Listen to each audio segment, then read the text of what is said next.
Materi 1, kelompok 5, konsep biaya per unit. Di sini saya akan menjelaskan apa itu konsep biaya per unit. Nah, secara konsep, biaya per unit atau unit cost adalah biaya total yang berhubungan dengan unit yang diproduksi dibagi dengan jumlah unit yang diproduksi. Namun, untuk bisa mengukur total biaya, kita harus mendefinisikan biaya produk. Nah, lantas apa itu biaya produk dan apa saja yang termasuk di dalamnya? Biaya produk adalah biaya yang dikeluarkan perusahaan selama proses manufacturing atau pengelolaan dengan tujuan menghasilkan produk yang siap dipasarkan.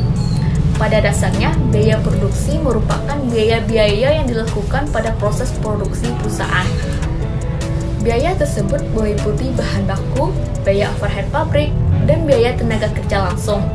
Ketiga unsur biaya tersebut sangat berpengaruh pada kegiatan produksi yang dilakukan oleh perusahaan. Nah, dalam menentukan biaya per unit, kita bisa menggunakan metode activity based costing. Nah, metode ini sering juga disebut dengan metode ABC, yaitu suatu pendekatan perhitungan biaya yang membebankan biaya sumber daya ke dalam objek biaya seperti produk, jasa, atau konsumen berdasarkan aktivitas yang dilakukan oleh objek lainnya. Nah, perusahaan yang memakai biaya per unit ini adalah perusahaan manufaktur dan perusahaan jasa. Nah, kita masuk ke dalam perusahaan manufaktur.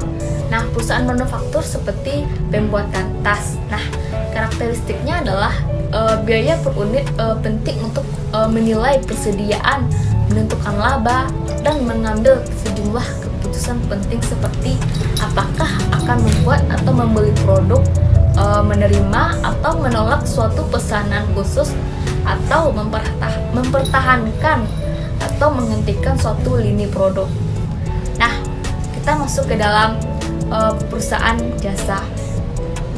Nah, perusahaan jasa, karena perusahaan jasa harus mengidentifikasikan unit jasa yang disediakan, misalnya pada bengkel sepeda motor.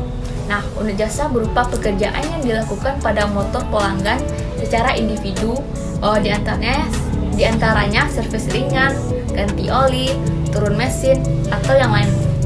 Atau setiap pekerjaan harus dibebankan secara individual pada masing-masing pekerjaan.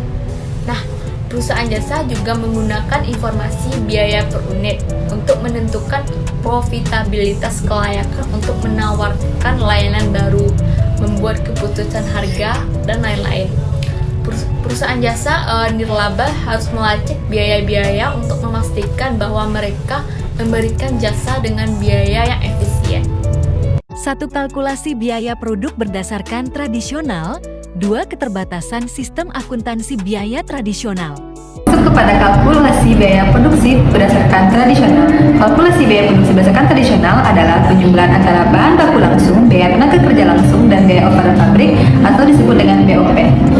Selanjutnya, alokasi biaya overhead pabrik berdasarkan metode tradisional berdasarkan kepada unit yang diproduksi, jumlah jam tenaga kerja langsung, jumlah upah jam tenaga kerja langsung, jumlah bahan baku, dan jumlah jam bersih. Dapat kita rumuskan kepada anggaran BOP sama dengan tarif BOP dibagi dengan dasar alokasi.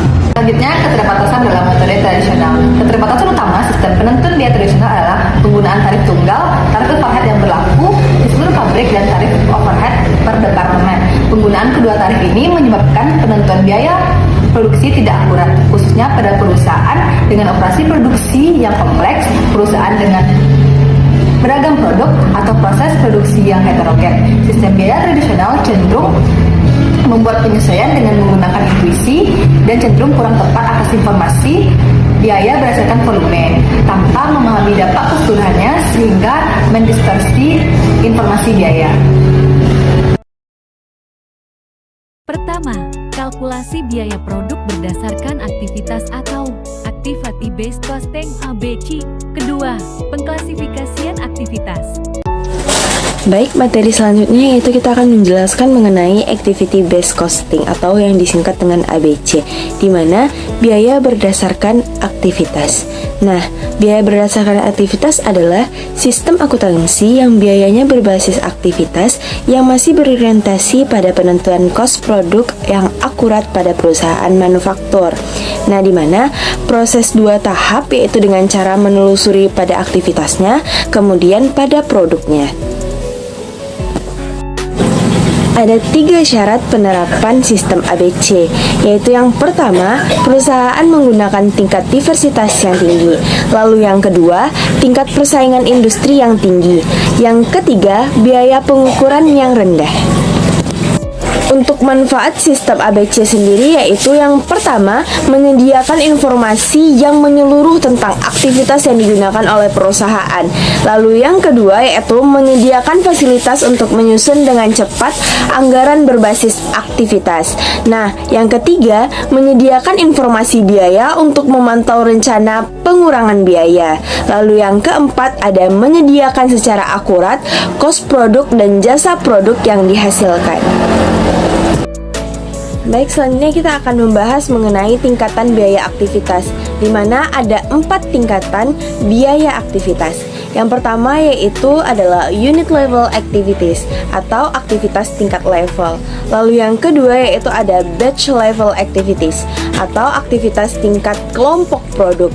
Lalu yang ketiga ada product level activities atau aktivitas tingkat produk. Lalu yang keempat ada facility level activities atau aktivitas tingkat fasilitas. Nah, untuk unit level activity sendiri yaitu biaya yang dipengaruhi oleh besar kecilnya jumlah unit produk yang dihasilkan. Contohnya yaitu biaya bahan baku, lalu biaya tenaga kerja langsung, dan biaya energi atau biaya angkut. Nah, lalu selanjutnya yaitu ada batch level activity cost, di mana yaitu biaya yang berhubungan dengan jumlah batch produk yang diproduksi, lalu besar atau kecilnya biaya ini tergantung dengan frekuensi order produksi yang diolah fungsi produksinya. Lalu yang ketiga yaitu biaya ini tidak dipengaruhi oleh jumlah unit produksi yang diproduksi dalam setiap order produksi, yang dimana ini contohnya yaitu ada biaya angkutan bahan baku dalam pabrik, biaya inspeksi, lalu ada biaya order pembelian. Selanjutnya yaitu untuk product level activity, di mana biaya ini berhubungan dengan penelitian dan pengembangan produk dan biaya-biaya untuk mempertahankan produk agar tetap dipasarkan. Lalu biaya ini dibebankan kepada produk berdasarkan taksiran jumlah unit yang akan dihasilkan selama umur produk tersebut. Lalu biaya ini tidak terpengaruh oleh jumlah unit produk yang diproduksi dan jumlah batch produksi yang dilaksanakan oleh divisi penjualan.